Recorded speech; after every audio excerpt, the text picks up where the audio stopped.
Një grup banorësh, banesat e të cilëve preken nga projekti TID, janë drejtuar Bashkisë së Durrësit me një kërkesë për të marrë informacion mbi ecurinë dhe detajet e projektit, pasi aktualisht po kryhet verifikimi rast pas rasti i objekteve. Në mungesë të një përgjigje zyrtare, banorët janë paraqitur sërish këtë të martë pranë Bashkisë së Durrësit për të dorëzuar një kërkesë të re, si dhe për të kërkuar një takim me kryebashkiaken Emiliana Sako, takim i cili nuk u realizua.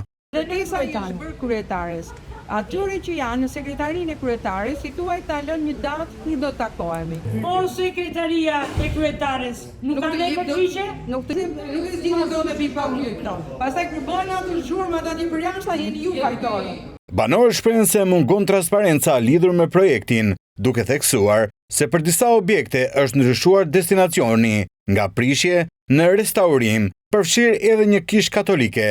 Sipas tyre, këto ndryshime nuk ndodhin në kushtet kur projekti i parë është ende në fuqi. Ata thonë se mungojnë konsultimet publike dhe se janë totalisht kundër prishjes së objekteve.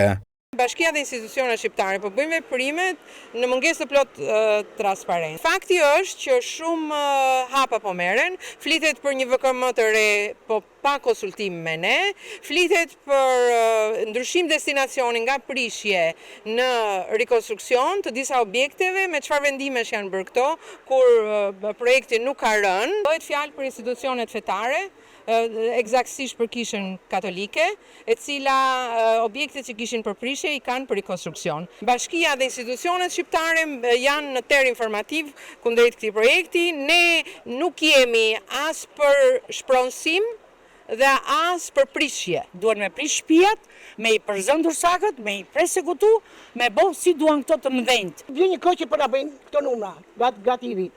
Por i me ai thot për prishje, për lulishte, po ja, kullaj bën. Ja ku i ke? Aty poshtë, kastrati e mori. Ja lulishte isha ajo. E ngrejti e bëri pallat, zyra, djora që e bëni.